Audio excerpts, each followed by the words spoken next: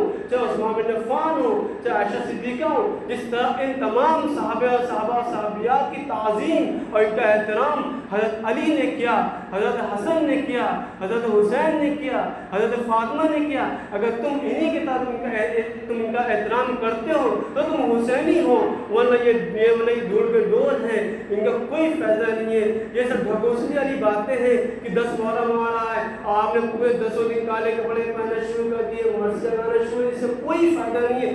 دین رسموں کا نام نہیں ہے, دین روایتوں کا نام نہیں ہے, دین اسی کا نام ہے جو اللہ کی اطاعت میں شامل ہو, جو نبی کی اطاعت میں شامل ہو, جو صحابہ کی اطاعت میں شامل ہو. یہ وہی دین ہے. اور اس میں یہ چیز اور بھی کہ صحابہ کی شان میں گستاخی کی جاتی ہے. صحابہ کے بارے میں اللہ کے نبی صلی اللہ علیہ وسلم فرمایا کہ اللہ فی صحابی لا تتخذوا من بعد غاضا فمن احبهم فبحب احبهم ومن ابغضهم فببغض ابغضهم. کہ نبی صلی اللہ علیہ وسلم فرمایا کہ اے لوگوں, میرے صحابہ کے سلسلے میں اللہ سے ڈرتے رہنا, میرے بعد ان کو لام تانگ نشانہ مت بنا لینا. فمن احبهم فبحب احبهم, جس نے ان سے محبت کی گویا اس نے مجھ سے محبت کی. ومن ابغضهم فببغض ابغضهم, اور جس نے ان سے بغض کیا, حسد کیا, گویا کہ اس نے مجھ سے بغض کیا, حسد کیا. یہ وہ صحابہ کا مقام ہے. اور نبی صلی اللہ علیہ وسلم فرمایا تھا کہ میرے صحابہ ستارے کے مانند ہیں, کسی ایک کی بھی اتباع کرو کامیاب ہو جاؤ گے. یہ وہ صحابہ کا مقام ہے. آج ہم لوگ صحابہ کی شان میں گستاخی کر رہے ہیں, آج ہم لوگ اہل بیت کی شان میں گستاخی ہو رہی ہے, ابو بکر صدیق کی شان میں گستاخی, صحابہ کی شان میں گستاخی ہم لوگ کر رہے ہیں. یہ کیسا دین ہے جو دین کے امانت دار ہے, جو دین کے جو ذمہ دار ہے کہ نبی صلی اللہ علیہ وسلم کے بعد بغیر صحابی کی حد میں نہیں پہنچی ہے. چاہے آپ کی کپڑے پہننے کی بات ہو, چاہے آپ کی استنجے کی بات ہو, چاہے آپ کی وضو کی بات ہو, چاہے آپ کی کوئی بھی بات ہو, بغیر صحابی کے روایت کے ہم تک نہیں پہنچی ہے. صحابہ دین کے امانت دار ہیں. ہمارا دین اس وقت مکمل نہیں ہوگا جب ہم تمام صحابہ کو عادل نہ مانے. ہمارا دین, ہمارا ایمان اس وقت مکمل نہیں ہو سکتا جب ہم ابو بکر صدیق کو امانت دار نہ مانے, عمر فاروق کا امانت دار نہ مانے, عثمان بن عفان کا امانت دار نہ مانے, عائشہ صدیقہ کا امانت دار نہ مانے. جب ہم تمام صحابہ کا عزت, ان کا احترام, ان کا امانت دار نہ مانے, جب تک ہمارا دین, ہمارا ایمان مکمل نہیں ہو سکتا. صحابہ ہماری کڑی ہیں. صحابہ کا رشتہ ایسا ہے کہ صحابہ ہمارے اللہ کے نبی اور ہمارے بیچ کا ایک کڑی ہے کہ جب ہم صحابہ کے طریقے پر عمل نہیں کر سکتے, جب ہم اللہ کے نبی تک نہیں پہنچ سکتے, اور جب ہم اللہ کے نبی تک نہیں پہنچ سکتے, جب ہم اللہ تک نہیں پہنچ سکتے.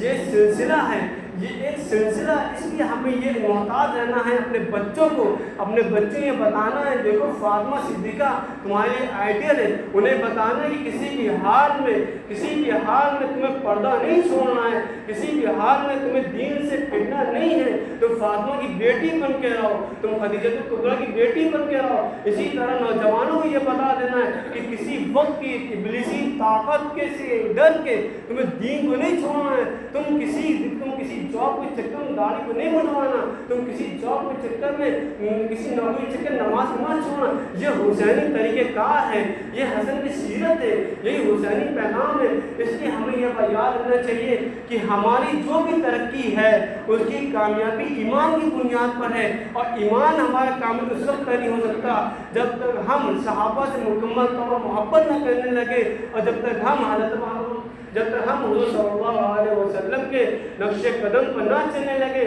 یہ ہمارا طریقہ ہے. اور نبی صلی اللہ علیہ وسلم فرمایا تھا کہ علیکم بسنتی و سنت الخلفاء الراشدین المہدیین من بعدی عضوا علیہ بالنواجذ. کہ اللہ کے نبی صلی اللہ علیہ وسلم فرمایا کہ جب ایسا دور تمہیں مسلط ہو جائے کہ فتنہ دیکھو، فساد دیکھو، بگاڑ دیکھو، تو علیکم بسنتی و سنت الخلفاء الراشدین، تو اس وقت میں یہ کرنا ہے کہ میری سنت کو مضبوطی سے پکڑ لے رکھنا ہے. وخلفاء الراشدین، جو خلفاء راشدین ہیں، چاہے ابو بکر صدیق ہوں، چاہے عمر فاروق ہوں، چاہے عثمان بن عفان ہوں، چاہے علی ابن ابی طالب ہوں، جو خلفاء راشدین ہیں، ان کے وہ طریقوں کو مضبوطی سے پکڑنا ہے. اور صرف پکڑنا نہیں، عضوا علیہ بالنواجذ، دانتوں طرف سے دبا لینا، کسی بھی حال میں چھوڑنا نہیں ہے. اس لیے ہم جب دیکھ رہے ہیں کہ ہر طرف فتنہ پھیلتا چلا جا رہا ہے، تفریق کا، فرقے کا، پرمپراؤں کا، روایات کا، جاہلیت کا، ارتداد کا،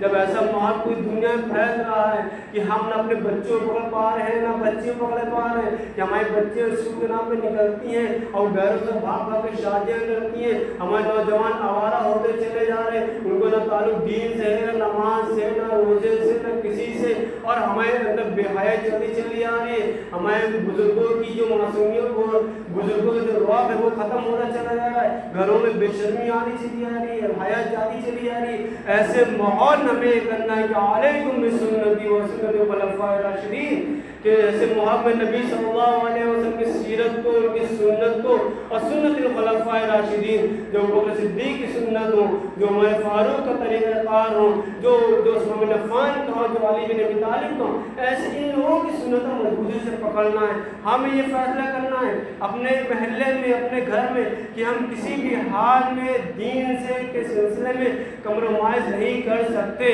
اگر حسینی ہو تو حسینی ہونے کا کردار ادا کرو، کہ کسی بھی حال میں ہمیں دین کا کوئی سودا نہیں کرنا ہے. اگر برات کے خلاف مہم چلانی ہے تو برات کے خلاف پھیلنا ہے، جہیز کے خلاف بولنا ہے، ارتداد کے خلاف بولنا ہے، طاغوتی نظام کے خلاف بولنا ہے، ابلیسی چال کے خلاف بولنا ہے. جب اس طرح باتیں کریں گے، جب نکلیں گے باہر، نوجوان طبقہ ہوگا وہ نکلے باہر، وہ گشت کرے کہ کوئی برات نہ آنے پائے، کوئی جہیز کی چکر میں کسی کی بیٹی نہ بیٹھی رہنے پائے، کوئی غریب اپنی بیٹی کا ملوث نہ سمجھنے پائے. آپ سوسائٹی کا حال یہ ہو چکا ہے کہ ان کی لوگوں نے اپنی بیٹیوں کو میراث سے محروم کر رکھا ہے، اور جہیز اتنا پکا دیتے ہیں کہ غریب اپنی بیٹی کی شادی نہیں کرا پا رہا ہے، اور اس کی بیٹی زنا کرنے لگتی ہے، ادھر ادھر جانے لگتی ہے. یہ بات یاد رکھنا چاہیے، ہمیں جہیز کا کلی طور بائیکاٹ کرنا ہے. اور ہمیں یہ بات یاد رکھنا، جو لوگ جہیز کی ڈیمانڈ کرے، جو لوگ لڑکی والوں سے جہیز کی ڈیمانڈ کرے، ان کی شادی میں پابندی لگا دینی ہے،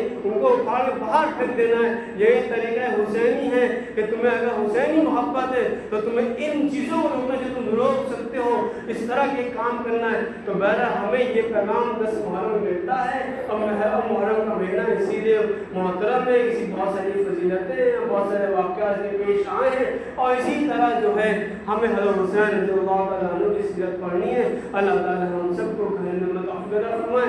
وآخر دعوانا